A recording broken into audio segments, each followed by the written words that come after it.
Hi friends, welcome to RK facts for Telugu. ఒక్కసారి ఆలోచించండి, మన భూమి తిరిగే వేగం అనేది సడన్ గా స్లో అయితే ఏమవుతుంది? ఇంకా ఇప్పుడు రోజుకి 24 గంటలుంటే 25 గంటలు అవుతుందా? లేదా రాత్రి లేదా పూర్తిగా పగలుండిపోతుందా? అసలు మన భూమి తిరిగే వేగం అనేది ఎందుకు తగ్గుతుంది?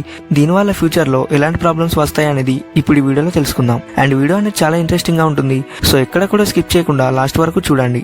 భూమి ఒక్కసారి తిరగడానికి 24 గంటలు పడుతుంది, అంటే అదే మనకు ఒక రోజు. కానీ ఈ వేగం అనేది ఎప్పటికీ సమానంగా ఉండదు, ఎందుకంటే గత బిలియన్ ఇయర్స్ లో భూమి రొటేషన్ అనేది క్రమంగా తగ్గుతుంది. ఎందుకంటే మూన్ గ్రావిటీ అనేది భూమిని డ్రాగ్ చేస్తుంది.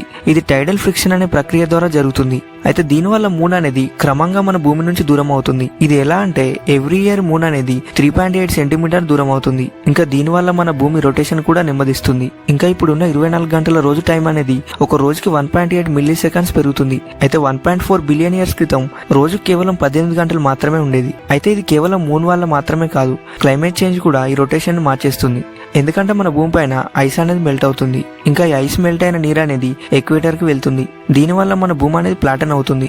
అందుకే రొటేషన్ అనేది మరింత నెమ్మదిస్తుంది. జీపీఎస్, స్మార్ట్ ఫోన్స్ ఇంకా కంప్యూటర్స్ అనేవి అక్యురేట్ గా టైమింగ్ పై ఆధారపడతాయి. ఇంకా ఇలా రోజు లెంత్ అనేది పెరిగితే టైం అనేది సింక్ అవ్వకుండా పోతుంది. సో దీనికి సొల్యూషన్ అనేది లీప్ సెకండ్, అంటే ఈ టైం కి ఒక సెకండ్ ని జోడించడం. కానీ 2028 లేదా 29 లో నెగిటివ్ లీప్ సెకండ్ కావాలని సైంటిస్టులు అంటున్నారు. అయితే ఇది నెట్వర్క్ ని క్రాస్ చేయొచ్చు. అయితే ఇంకో 200 మిలియన్ ఇయర్స్ లోపు రోజుకి 25 గంటలు అనేది కావచ్చు. అయితే ఇది ఐస్ మెల్ట్ అవ్వడం ఇంకా సీ లెవెల్ అనేది రైజ్ అవడం వల్ల రోజు లెంత్ అనేది 2.62 మిల్లీ సెకండ్స్ పెరిగే ఛాన్స్ అనేది ఉంది. ఇది మన డైలీ లైఫ్ లో ఎక్కువగా భావించేలా లేదు, కానీ నేచర్ పై దీని ఎఫెక్ట్ అనేది పడుతుంది. రొటేషన్ తగ్గడం వల్ల సైనోబాక్టీరియా ఆక్సిజన్ అనేది ప్రొడ్యూస్ అవుతుంది. ఇది 2.4 బిలియన్ ఇయర్స్ క్రితం గ్రేట్ ఆక్సిజనేషన్ ఈవెంట్ కి కారణం. ట్రైడల్ ఫ్రిక్షన్ వల్ల సముద్ర తీరాలు అనేవి మారుతున్నాయి. ఇది కోస్టల్ ఎకోసిస్టమ్ ని డిస్టర్బ్ చేస్తుంది.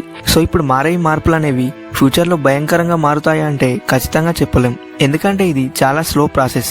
మన లైఫ్ టైంలో గొప్ప మార్పు ఏమి రాదు, కానీ సైంటిస్టులు ట్రాక్ చేసి చెప్పేది ఏంటంటే నాసా అండ్ IERS అనేది దీన్ని 24/7 మానిటర్ చేస్తుంది. ఫ్యూచర్ లో ఐస్ మెల్ట్ అవడం ఇంకా క్లైమేట్ చేంజ్ రిస్క్ అనేది పెరిగితే రొటేషన్ అనేది మరింతగా తగ్గచ్చు. కానీ ప్రెసెంట్ అయితే దీన్ని కంట్రోల్ చేయొచ్చు, బికాస్ క్లైమేట్ చేంజ్ ని కంట్రోల్ చేయడం అనేది మన మనుషుల చేతుల్లోనే ఉంది. ఫ్యూచర్ లో టైం కీపింగ్ టెక్నాలజీతో ఈ చిన్న చిన్న సమస్యలు వచ్చినా కానీ సైంటిస్టులు లీప్ సెకండ్స్ తో ఫిక్స్ చేస్తారు. సో మనుషులంతా గ్రీన్ లైఫ్ స్టైల్ ఫాలో అవుతూ ట్రీస్ అండ్ ప్లాంట్స్ పెడుతూ ప్లాస్టిక్ యూజ్ అనేది తగ్గిస్తే ఫ్యూచర్ లో ఇలాంటి మార్పులు వచ్చే ఛాన్స్ అనేది చాలా తక్కువగా ఉంటుంది. సో దీని గురించి ఫైనల్ గా చెప్పాలంటే భూమి రొటేషన్ తగ్గడం అనేది moon gravity and climate change వల్ల జరుగుతుంది. ఇంకా దీనివల్ల టెక్నాలజీకి చిన్న చిన్న ప్రాబ్లమ్స్ అండ్ నేచర్ లో చేంజెస్ అనేవి వస్తాయి. సో అలాగే మీకు ఈ వీడియో నచ్చితే లైక్ చేసి దీని గురించి మీరేమనుకుంటున్నారో కామెంట్ చేసి చెప్పండి.